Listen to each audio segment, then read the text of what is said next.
Senator साहब, मैं आपकी जानिब आऊंगी। आप कराची से लड़ भी चुके हैं, कराची में रह भी चुके हैं। क्या आपको लगता है कि आप इस तरह का जलसा कराची में कर सकते हैं? मुख्तसर इसका जवाब दीजिए।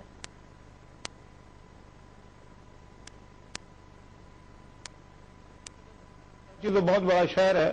एमक्यूएम जहां जलसे करती है वो है इनका जिना ग्राउंड जो 90 के पास है। मेरा सवाल यह है कि इन्होंने आज तक वहां पे किस पार्टी को जलसा करने दिया? उससे दूध का दूध और पानी का पानी हो जाएगा। वहां को परिंदा पर नहीं मार सकता। जलसा करना तो बड़ी दूर की बात है। वहां पे नो गो एरियाज बने हुए हैं। ये हमें तो दर्श दे रहे हैं कि जनाब हमें सोचना चाहिए। ये खुद नहीं सोचते। भाई हमने आपके खिलाफ यहाँ पे कोई ऐसी ना मुहिम चलाई है ना कुछ है, ना हमें आपसे कोई ऐसा थ्रेट है। हम तो ये कहते हैं अगर आप इनकलाब लाना चाहते हैं तो फिर इनकलाब को पढ़े ना। दुनिया में जो इनकलाब आया वो ऐसे तो नहीं आए कि आप मतलब किसी की बात सुनना नहीं चाहते। मैं बुखारी साहबा, मैं आपको अभी 2.5 घंटे पहले की एक बात कहना चाहता हूँ। इन्होंने बात की है, मैंने एक बात ये की जिसमें इन्होंने मुझे बाकायदा कत्ल की धमकी दी है। अभी 2.5 घंटे पहले की बात है। किसने आपको कत्ल की धमकी दी है? मैंने इनसे ये कहा कि तुमने 2 महीने पहले ये कहा कि पंजाब के हर घर में मुजरा होता है, और ये कहा इन्होंने, और उसकी माफी भी मांगी। फिर मैंने ये कहा कि जबान से निकले हुए अल्फाज और कमान से निकला हुआ तीर कभी वापस नहीं आता। तो प्रोग्राम खत्म होने के बाद इन्होंने कहा कि जी अगर टारगेट किलिंग की जरूरत पड़ी तो हम करेंगे। ये इन्होंने मुझे कहा मुखातिब होके। किसने कहा सर? इम्काना अंदाज में कहा। तो ये स्टाइल इनका, ये जो कराची में स्टाइल है, ये यहाँ पे इस्लामाबाद में ये काम करना चाहते हैं। सर आपको किसने धमकी दी? किसने धमकी दी? नाम लेके बताइए। किसने धमकी दी आपको सेनेटर साहब? जी किसने धमकी दी? ये वसीम साहब, ये जो आपके सामने बैठे हुए इन्होंने दी। वसीम अख्तर साहब, इसका जवाब आपसे एक मुख्तसर से वक्फे के बाद लेंगे।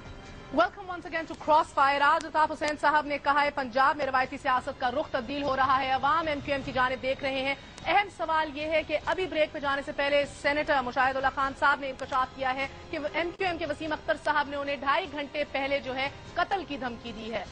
क्या ये दुरुस्त है वसीम अख्तर साहब? देखिए, मैं इनकी बड़ी इज्जत करता था और बड़े इज्जत से बात करता था इनसे। मुझे अफसोस हो रहा है कि ये मेरी ही गलती थी। जहां तक ये जो इल्जाम लगा रहे हैं, तो एक तरीका होता है तो एफआईआर कटवाएं, जाके कहीं और अदालत में ले जाएं केस। मैं इससे ज्यादा नहीं बोलूंगा। महर देखें, जब भी इस किस्म के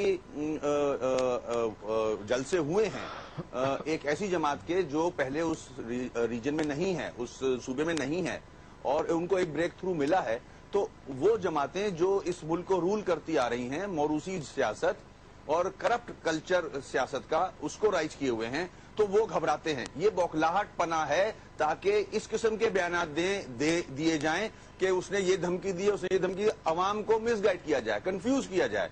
तो अल्लाह का शुक्र है हमें कोई कंफ्यूजन नहीं है। हम बड़े खुश हैं, हमने किसी को धमकी नहीं दी, गलत बयानी है, और हम अपना काम कर रहे हैं। हम इंशाल्लाह फिर अब जितने बड़े शहर हैं सूबे के, हम उनमें भी जलसे करेंगे। हमारा नेक्स्ट खैबर पख्तूनख्वा और बलूचिस्तान में भी इरादा है जलसे करने का। हम आगे जा रहे हैं, हम अवाम में हैं। मैं आपकी बात समझ गई हूँ, मगर हमने ये सोचा था कि 90s के अंदर जो हमने सियासत देखी, इल्जामात की सियासत है, जो जिस तरह जो हालात हमारे सामने आए थे, कि वो अब फिर नहीं होगा। सेनेटर साहब, अगर आप ये महज इल्जाम लगा रहे हैं अवाम को गुमराह करने के लिए, तो बड़ा अफसोस हुआ। मैं शजीन मेमन साहब, अस्सलाम वालेकुम, आपकी जानिब आऊंगी। अभी जिस तरह आप हुकूमत में है, टारगेट किलिंग का बाजार। मेरी एक जुमला मेरा सुन लें जी सेनेटर साहब, एक जुमला मेरा सुन लें प्लीज। बात यह है कि मैं 15 साल की उम्र से सियासत में हूं, और मैंने जिंदगी में पहली दफा इस तरह की बात की है जिसे आप कह रही हैं कि मैंने इल्जाम लगाया है। मैं इल्जाम नहीं लगा रहा, इसका गवाह भी मौजूद है जिसके सामने इन्होंने ये कहा कि अगर टारगेट किलिंग करनी पड़ी तो हम करेंगे। ठीक है, और फिर ये कौन कह रहे हैं? ये सारा पाकिस्तान इन्हें जानता है। इन्होंने